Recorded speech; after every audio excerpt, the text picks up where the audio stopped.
if you can just push through, it's one of the things I truly believe in as an actor. Just push through to the end. Don't judge yourself as you're doing it. Just push through, because you really don't know what is happening. You can't see yourself. You're judging yourself as you're doing it. Push through. There's something about living in the moment as an actor, as an artist, that you have to just kind of learn to turn down. It never truly goes off, but turn down the editor that's also editing the film and directing the film and producing the film in your own head.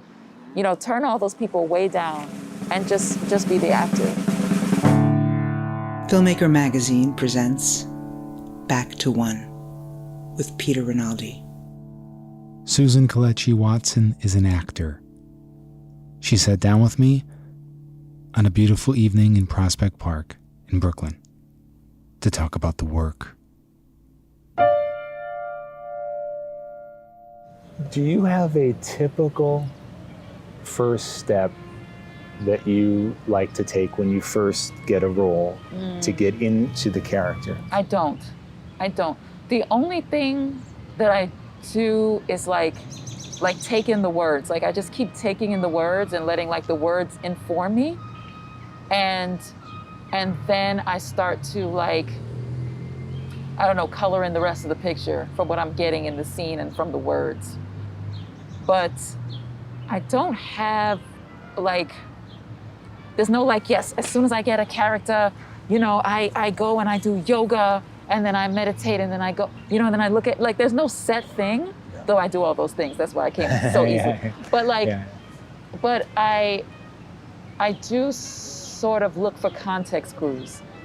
I do look at who is this person based on what I'm reading in the script. I'm the type of person, I give the writers a lot of credit and a lot of their words mean a lot to me. Yeah. So the difference, it's funny because in theater and in film and in television, it's all very different. So you'll find in theater, that's not as flexible. So there's a reverence for the writer because you can't just go, you know what, I feel I wouldn't really say that. It feels more like I would say like this, unless you're in a workshop. Right. But once that thing is cut, copy, print, those are the words, Yes. For film, you can always, it's a little more negotiable because it's you're this character. Now we want to hear your feedback. We want to hear, what do you think? Is there something missing? Do you see anything that feels like a hiccup somewhere? What do you? Then television, it depends. You could be on a comedy that's you hit the mark, you say the line, you hit the rhythm, bam, bam. You don't rearrange anything. Or you could be on a drama like the one that I'm on, where I can go to somebody and say, hey, I feel like she doesn't really, that doesn't really make sense for her right here. Oh. Propose something. Yeah. Let them talk it out. Let us all talk it out. And then there could be some amendment. So there's a difference in every realm, I think, of the arts. Yeah. And and I'm assuming you were talking about This Is Us. They let you do that. They'll listen to you saying, you know what, I'm not sure what this is here. She wouldn't say this right here. And they would have a meeting about. Oh yeah. I've gone to Dan, who's our showrunner. He's always had an open door policy, and I brag on him about it because he's the easiest person to go to. And I'll say, Dan, I just feel I don't know that if this happened, I don't know that would feel authentic to this family. You know what I mean? Yeah. Let's say, for example, there's something culturally that Black people do. Yes. You know what I mean? That feels I feel like it's sort of an iconic cultural thing that if we kind of don't hit that, we might not come off as authentic. Yep. If I have a moment like that, I can go to Dan and be like, Dan, I feel like that. And he'll say, listen, show it to me. Where is it? Let me go in and rework it, because he cares so much about the authenticity of the show, the authenticity of the people. He wants it to ring true, which is why that writer's room is so thoughtful and so researched, and they bring people in and they talk to them. If we're talking about adoption, they bring in people who have been adopted, by, different ethnicities of people. If we're talking about weight loss and being overweight, they bring in those people. If we're talking, if it's somebody on our show who's had a stroke. That's a real thing. You know what I mean? Like, so I've never felt on my show that we couldn't speak openly about it. And then there are little things. There might be a line or two in a scene where I'm like, you know, that doesn't feel like my character. I can say something about that. Does it happen a whole lot? Not really, you know? But when it does, I do feel like the freedom to say it. But I also know that there are people who can't say it. They're on a set where that exchange is not a thing, you know? Yeah. And you're a writer too, right? I mean, you write. Yes. Do you have, like, what advice do you have for the white writer who's sitting at home about to write a black character? You know, he's all alone in his script. He doesn't. This is not a show. This is not a writer's room. Right. I mean, is there any just general advice? They're sitting all alone. Don't do that all alone. Yeah. You know, I think that there is the research process that, you know, and especially now, it's a very sensitive process because we are so in tune with what is authentic, especially at this time. So there is too much information out there. We have too many opportunities to connect with others, to see what other cultures are doing. We have too many opportunities between TikTok and, you know, the Gram and Twitter and Facebook and YouTube and, you know, anything else, Snapchat, anything else anybody's putting out there. There's just too many opportunities to engage with people in a more, in a way that gives a glimpse into like what that's actually like. We have too many voices that are speaking up and saying this is what it's really like for us. At this point, to start a process in the wrong place. And I think if you don't believe you need research for that, then you're starting in the wrong place. Yeah. You know, if I'm going to write about, you know, in depth in any way, a full character that is, you know, the white culture, then I have to do my due diligence. Because as a writer, you have to not just write from your own voice, right? You have to write the voices that you've heard. You have to write it in the cadence that you've heard it in. You have to write it in a certain rhythm. There has to be, we have to feel that character has some kind of background. You know, black people are just sick and tired of picking up a script and we're like, where'd this person come from? They have no mother, no father. We don't know what they do, but somehow they're in this scene and they're saying these lines and nobody cares. You know, it's like, nobody wants to pick that up anymore. You know, we want to see fully fleshed out characters. So I think if you're doing it alone, that may be where you're going wrong.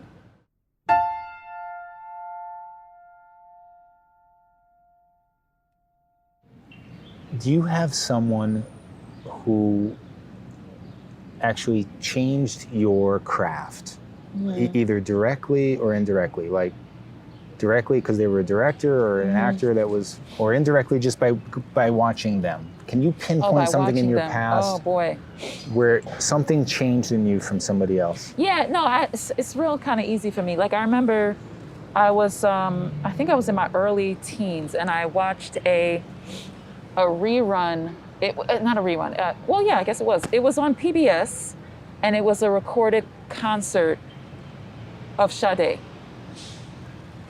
And you know, I originally had thought of Sade's music as it was like sad, or you know what I mean? It just didn't feel like, you know, pop or modern or whatever it was that was going on at the time. It wasn't hip hop, it wasn't any of those things. But I remember, you know, kind of bucking up on this concert on, I believe it was PBS, and I was like mesmerized. Because I saw a woman at a mic, barefoot, gorgeous, and she was the most minimal. I mean, she did nothing but stand at the mic and sing. And then she did a thing where she held the mic, this tall mic stand is in front of her. She held it with both hands, one on top of the other. She kind of spun so her back was a little bit toward the audience and then dipped her hip. Like her hip just just sat into her hip, and the audience went bananas. And I was like, yo, she did nothing but dip her head. And it taught me the power of stillness, nuance, and being everything at once in one moment. And just trusting that it's there. And just letting that drop in. At the point where people are watching you for anything you do. You flick your finger and the audience is with you. And she taught me that in that moment. And I was mesmerized. I just thought, oh my gosh, she is every woman right now. She's everything every woman wants to be right now in this moment. The sexiest thing, the most confident thing. And she was sitting in the middle of her craft, the thing that she does the best. And anywhere she wanted to go, she had us at hello. And that literally taught me like the type of acting I wanted to do. Yeah. And do you still think about that? Like, do you think about it? Yeah. Yeah, I bet you. Yeah. But I found it, it's the thing I love about art. Art influences art. Yes. It's a cross-pollinated thing. Yes. You know what I'm saying? Like, so some people need to like look at a painting or go somewhere and see something beautiful. I remember Felicia Rashad told me one time, she was like, go somewhere and look at something beautiful. Surround yourself with beautiful things. Because it inspires creativity, inspires the next thing. A song will make somebody feel like, I gotta write this thing. Oh, yeah. So whenever people ask me about that, it just comes back to Sade. She's literally my all-time favorite artist because I just think she's, it's almost like there's no expectation. She's just gonna come out and do this thing, and then she'll go away for 10 years. Yeah. And then she'll come back and do it again, and everybody will be there to receive her. Yeah. Because they don't know we're trying to do a podcast. What the hell? Where's the fire? And everybody will be there to receive her because she just comes from this very authentic, genuine place. And I love that she was barefoot because she was just so grounded. Yeah. You know? Yeah. Is Lauryn Hill like that too? Is that the same kind of thing? Yeah, like, Lauryn Hill. When I was growing up, Lauryn Hill was a big, like I loved her. Like I loved her. I loved her music. I loved her style. One of the things I love about Lauryn Hill is like her lyrics. Yeah. Her lyrics. Yeah. She said, she said. The last part of it is like, while you imitating Al Capone, I'll be Nina Simone and defecating on your microphone. And I said, see, that's bars. You know what I'm saying? It was just because what she's saying in that moment is like, while you're trying to be hard, I will be Nina Simone, this prolific, profound, deep powerful, thing. Yeah. And I'll be shitting on you. You know what I'm saying? You can sit over there and play hard, and I'll be this and shit all over whatever you just did. And it was all in the metaphor and in the talk of it, and for her to be that woman who can do just that. Yeah. Like all these hard, guys were out and they were rhyming, but Lauryn Hill will come out and just kill it. So I loved her, and I loved that about her rhyme. I just thought it was so strong and so full of substance, and I thought she was like somebody to really look up to. Does music play a big part in your actual preparation work? Like, do you use that as a thing to begin to try and get into characters? I know a lot of actors do that. They find songs that either they think their characters would be listening to, or just songs that makes them think about their characters. Is that something you do? Yeah, like right now, there's a song that I am listening to called Johnny, and it's it's for the play that I'm doing in the park. And it's a Nigerian song, and it's like I didn't know when it came out, but I know it now. I guess it came out like 3 years ago. But I find I just keep listening to it because I'm gonna do part of it in the show. But also, like, it just for me, characters are all rhythm. So everybody's a rhythm. So I hear a script to me is like it always plays like jazz. It plays like I hear this like it's playing out like a song. And so I'm always trying to get the rhythm of the song. And when I hear that, it gives me the rhythm of the people. It gives me the rhythm of the the dialect. It gives me the pace, the energy, the rate that their blood flows through their body. So I do that with some characters. Not all, but some, yeah. Have you ever been in a scene with somebody and thought, wow, like this is not working, what they're doing is not working, it sucks. And they're like, all right, moving on. And you're like, oh shit. But then at home, and then you watch it and it's amazing. Or not amazing, it just works. Like it's totally different than what you saw there. Yeah. And can you try and describe what that is? Or did you ever try and figure out like, what is that? Yeah, you know what, that's funny. I think, I don't know if I thought it wasn't working, but I thought, okay, so I saw this, and it was one time when I was at Sundance, and there were these two actors who came in and played the same part. And I remember one of them was very soft and very nuanced, and I liked his performance, and I know him as a super strong actor. The other one came in, and he was just, for lack of a better word, just bigger. And he made just bigger, bolder choices. And I was like, okay, but I thought what the other guy was doing was kind of like very, like you could tell he was a technical actor. He was doing it, he was doing the work and by the book. And the other one was just coming from that place of like instinct. And I watched the screen, I got to screen one, with the scenes that he did and one with the scenes that the nuanced guy did. And the other guy, who was just coming from instinct and just kind of playing it bigger, bolder, just came through the screen. Isn't that interesting? You know what I mean? Yeah. Whereas the guy who was kind of playing it safe, it was good, but it stayed on the screen. Oh. And I understood. I said, oh, I see. Because one was sort of more, had a lot more notoriety at the time. But I started to understand why he did, and maybe the other guy didn't, even though I've known that other guy's work is so strong. And he's been working like for years and sort of hadn't gotten his big break. But I watched it and I said, oh, there's a difference between playing something and it stays on the screen and when something actually leaves the screen and kind of jumps out. And that's when I first saw that difference. Yeah. But do you know how to apply that?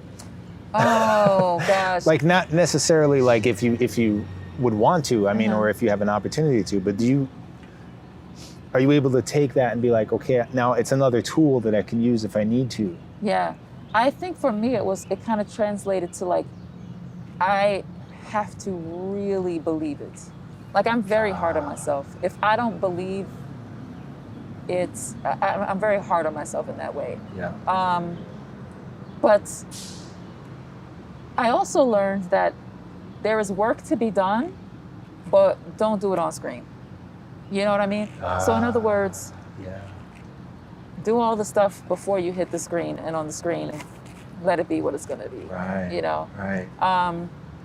And kind of come out of your head with it. And I also learned that sometimes it may not feel good to you as the actor. But sometimes those have been some of my best takes, the one where I felt like that, I know that sucked. And then I'll go watch and I'll be like, oh my God, really? Oh my God. I've been so mad at myself because there's times when I'm taping something or filming something and I'll stop it because it felt bad. And I'll go back and look at it and I was like, oh my God, that was actually the best take. I shouldn't have stopped myself. And sometimes we stop ourselves because we're actually doing something new. Right. You know what I mean? And something that's kind of surprising us or something that we're just not as familiar with. And sometimes if you can just push through, it's one of the things I truly believe in as an actor. Just push through to the end. Don't judge yourself as you're doing it. Just push through, because you really don't know what is happening. You can't see yourself. You're judging yourself as you're doing it. Push through. When I talk to people like I'm talking to you now, I'm not thinking, oh, I need to go back and do that. I shouldn't have moved my arms. I talk a lot with my hands. I'm not thinking, oh my gosh, shouldn't have did. Okay, next time he says something, I will not use my hands. And I'm not editing myself as I go. So there's something about living in the moment as an actor, as an artist, that you have to just kind of learn to turn down. It never truly goes off, but turn down the editor. Yes. That's also editing the film and directing the film and producing the film in your own head. Turn all those people way down and just be the actor. Yeah. And trust, I guess. So you have to trust it when the director says we're moving on, Yeah. or we don't have it yet, or whatever, right? I mean, Yeah. that's their job. Don't do it like you're saying. You don't have to be the editor and the director. You don't. And a lot of times they'll say, do you want one more? And you can take it if you want. Yeah. But you have to start trusting. Like I've learned there are directors that I just trust. If they were like, we got it, I'll go, you think we got it? You're like, yeah. And I'm like, okay, cool. You know what I'm saying? Because if you think so, then you on your job. You know what I'm saying? And I'm on my job, you know? Yeah. And that makes it easier. But there's sometimes when I feel like there's sort of a, all right, we've done it enough times. I think this is probably just going to be, I think we got it. Where then I go, let me get the one more, because now I'm not going to think about any of the notes you gave me, and I'm going to just do one for nothing. And sometimes that's the shot. So you have to kind of know which one it is. If they just feel like, oh, we've run out of options, you know what I mean? And we're going to leave it at that. Or if it's a really like, no, we got it, you know? And then that's, yeah. Speaking of directors, when I talked to Ron Cephas Jones, Yeah. he said one of the big things that he really had to get used to on This Is Us was the idea that there was a different director every episode. And he said he went on and on talking about how hard that was on him. And we got an understanding of why that was hard on him, because it was a give and take that fed him. And he would be having panic attacks, he said, thinking about how this person was going to go away and another person was going to come, and some he liked more than others. Was that something that bothered you, or that you had to get used to on this show? You know, it didn't bother me, but I did start to learn who worked best for the show. Like there are certain directors that I feel like I just know they're going to direct a great episode. And then there were some that didn't quite work for me. And there were some that were like, they sort of let you do your thing. And then there are some who come in and have, you know, a different, like we recently had a woman who directed, and I wish I could remember her name right now. This is how many directors we have. Yeah. But she was sort of fantastic because she just like, she did not do a lot of takes. And I am a fan. I'm a fan. She just got what she needed and got it maybe one more backup of that and went to the next. I mean, she literally just picked and picked and picked what she needed. And I loved it. I was like, oh, I love that. You don't waste any time. Like, I'm a fan. I'm a fan of the people who know how to get it and get out. I'm not a big fan of like, again. Like I sort of like, you know, when people are like, okay, we're going to get it on this one, and I can just bam, go get that one. Because you'll likely find it on like the first, the second, third, you know what I mean? It's likely going to be one of those. It's not, it's rarely, in my opinion, for me, the 100th take, you know? It's just not that for me. So I think you kind of start to like people when you start to understand your own style, like what works for you. Yes. Then you start to be like, oh, this person, that person, not so much, this person, a lot. Yeah, I love that. And then there's people who know how to speak to you, particularly as an actor. They know your strengths. They know you well enough. They trust you. Like, I love when people trust me. Because sometimes my process, you might think she don't know what the hell she's doing. But that's just sometimes I need to be in the wilderness for a second. Yeah. And I just need to be in it on my own. I don't need a note. I don't need a note. Because if I get it, if I click into it, I've got it. And away I go. Yeah. And sometimes your note will take me in a place that I didn't need to go. And that's a trust thing. Yes. That's a trust thing. You have to trust your actors. You have to trust the people you put in those roles, and know that, know when you see them working, know when you see them figuring it out, and just kind of stand out. And then if it's gone take after take and they still haven't gotten it, then you kind of come in and say, hey, I think it's this, you know? Or if you see them sticking with something that you feel like, oh, I want to kind of get them out of that, then you come in. But I always feel like let the actor figure it out first before you come in with a note. Even for actors who want notes, you know, you gotta let them figure something out first and see where they're going and then give a note. There are some actors like, you know, they really rely on the director, like tell me what to do, you know? You gotta know who you're working with. I think one of the greatest skills any director can really sort of ingratiate into their practice is to know the individual actor's process. Yes. It will not, it'll indebt you to any of those actors at any given time because they'll be like, yo, they cared enough to see how I work it out. Yes. And that kind of flexibility in a director is really great. I work with a lot of directors who are actors, so they kind of get that. And you have directors who if they have a certain style or something, and I know that I'm walking into, then sometimes I'm like, yo, I'm here to, I'm on board with this because of who you are and what you do. I would love to just kind of explore your style. Yeah. And so now I'm giving myself over to your process in some way. Now I still have to be the actor. I still have to know what I know. I still have to say, I don't need the help now when I still have to have my own process. Yeah. But that's also just an openness to something new. Yes. As an artist, I never want to be so stuck that I'm not doing something new. Yes. So if somebody's really brilliant at what they do, if I ever work with what's his name, O. Russell? David O. Russell.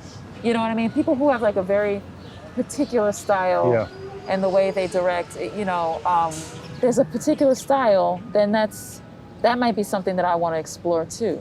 You know? And I would give myself over to that. So when you've been working on a show for 3 seasons, and then they do an episode about the backstory of this character, you get that script, and you're seeing things in it. I'm just assuming here, tell me if I'm wrong, that are like, oh my God, I filled something in here that's different than this. Yeah. And I think Ron Cephas Jones was talking a little bit about this because something happened with his character that came up, and he was like, wow. Yeah. Okay, I could do that. It's just different. And probably when he discovered he was bi. Exactly. He did not know he's I tried was in the room when he wrote it. He was like, wow, okay. He tried to be sensitive about it on the show. But you could tell, he was just like, all right, I'll do whatever. Right. But he was like, I remember what he said. He was like, all right, just make him attractive.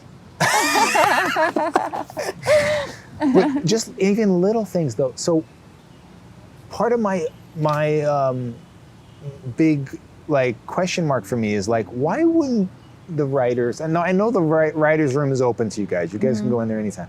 But why wouldn't the writers want, after 3 seasons, for you to be a real big part in that, in the writing of that? So that they can know what you have built just in your own way that you perform things and whatever you filled in the blank about. Right. That is informing almost every choice you're making in for 3 years. That you can tell them, look, now build on this because I built this. You guys built this character. I did this. Right. I kept building it. You want to go back now? Well, here's the building blocks I built from your blocks. Can you now build this up so the question is why wouldn't they do that? But is it more of a question of it's not your place as an actor to even ask for that? And is this something that actors need to start making it a part of what they demand? Here's the thing. It's that thing, right? It's, there's the realm of TV and film and theater. And, part of coming onto a show is sort of letting go of, we're not the writers. You know what I mean? So you have to know that your character is going to go on a journey, however many seasons, and they're the guardians of that journey. So outside of something being anything sort of offensive or I just could not play it, they kind of have the right to take the story in whatever direction they want to take it in. So, and when you sign on, you know that. So again, outside of anything sort of egregious or something that felt really left field. But the other part of it is that the writers are kind of always with their ear to the ground and listening, right? So I remember it was the first season. I text Kay Oyego, who was she's one of the writers. And I said, Kay, just in case y'all ever need it, I was a dancer. I said season 1. Yeah. because I was visiting the writers' room one day and they were talking about things that they knew about the cast and our cast. So I just texted her that. And by the time we got to season 3, we had a writer on our show. Her name is Ebony, who wrote this episode. And Ebony was also a former dancer. So I think those two things started to collide, in that moment. And I remember getting the text where they were like, do you do ballet? Or are you... And I said, ballet is the one that I don't do. Like, I did it for a while, but I did not like it, and I didn't like the way they treated me. I left. I said, but literally any other form of, like, I can tap, jazz, modern, anything else, aioli, anything else, any kind of Afro, anything, I got you. And they were like, no, it's gonna be ballet. So I was like, all right. They were like, we're gonna have somebody come, teach you and reteach you and stuff. Your mom, my dad being Jamaican on the show, I'm Jamaican, so they got a Jamaican man. They know that the authenticity of a Jamaican voice is important to me. So they got an authentic Jamaican actor, an actor who's from Jamaica, who lived in Jamaica. Cool. So there was that. They found the perfect mother. They didn't even know that Felicia at one time, still continues to be a mentor for me. And they found Felicia. So their ear is sort of always to the ground. They're always listening. They're always watching. But it was taking little pieces and then putting them together at the right time. And then they put their imagination all over it. Yeah. So I never had any input about what that backstory was. Yeah. But they put certain pieces together and then created the rest of it around it. And so I was excited to hear, and learn it. And I was just as excited to read that episode because I wanted to know, what their thoughts about Beth was. And I've never been a 9-to-5 girl myself. So it was great for me that Beth was sort of leaving this 9-to-5 lifestyle and going into something. We had discussions about who do they think Beth was and her other life. And I remember Ron and I had this scene on the lawn where we're both high. And I'm saying, if I didn't have a husband and kids, I'd be some bohemian living in a loft downtown somewhere doing something artistic. And they used that. That was in the first season or so. And they used, that was background. That's these little pieces that they put together. So I didn't know what it would ultimately be, but some of it wasn't so foreign. Yeah. You know what I mean? Yeah. And does that then help you for everything that came after? Going through that is almost like an elaborate backstory workshop. You know what I mean? So that does that then inform everything that comes after that in terms of for your own work? Yeah. And then you keep adding to it. I keep, because I have to fill in all the blanks. I can't just be I know what happened between 16 and 17, or whatever it was. I still have to fill in the rest of the backstory. And so my imagination kind of still keeps churning on it sometimes. And also even this season I said, again, I text Kay a lot. I'm like, hey, what's going to happen to Beth's dance studio, with COVID? It was she just started. I feel it's sort of just throwing that out there. Yeah. And then at the end of this season, we had that, which made so much sense because it was I was watching so many people's small businesses close, and I was if Beth is living through this right now, she just started, her business is out of here. In my mind. Yes. I didn't say just that, but in my mind, I was her business might not stand a chance. That's really interesting to me. Right. If I came to you at the beginning of This Is Us and I said, is it going to be a blessing or a curse if this goes 6 seasons? We're catching that at a good moment because this is, you only have one more season left. We know you're thankful to have had these years, but if they came to you in the wrap party for season 6 and said, we got another season. I mean, is there a part of you that's happy, to be moving on, going into the unknown again? Is that something exciting though? And also yes, I do. There's other stuff I want to do. Okay, so the great thing about being on This Is Us and having This Is Us for 6 seasons and knowing, when I made my entrance and when I'm going to make my exit is that this being on this has really positioned me to further understand what I want to do, as an artist, which is also produce. Wow. So I started doing that while I was on the show, because my mentality was, like all of us have a little hustler in us, some of us more than others. And all of us, if you've been as broke as I've been in this lifetime, you making sure you're never that broke again. So there's a mentality in me that's like, all right, I started from 2 seasons ago or more, maybe 2-3 seasons ago, building what I was gonna do after the show wrapped. Because I don't wanna be the artist that's always worried about if they're gonna work. I think there's some things that we adopt, like that's kind of the way it is. And this is kind of what we're prey to. And I didn't want to adopt that. Again, I've done that already. And I thought this, has been the blessing for me to move me into a platform of, first of all, to give me a platform, visibility, people know some of what I can do, and I can move from here. And so I never missed the fact that this is a gift, and it's something to be used to help me move into the next thing. I wasn't gonna have that conversation with myself after season 6 wrapped. I was having that conversation with myself at the end of season 3. That's smart. You know what I mean? Smart. So, being prepared, having a game plan for yourself, not leaving it up to, anybody who wants to cast you. Like, no, like, it's too important just to give that power away. It's just too important. Yeah. We're in a space right now where, if nobody's doing it for you, you can do it for yourself. If nobody wants to shoot it for you, you can shoot it for yourself. If nobody wants to write it for you, you can write it for yourself.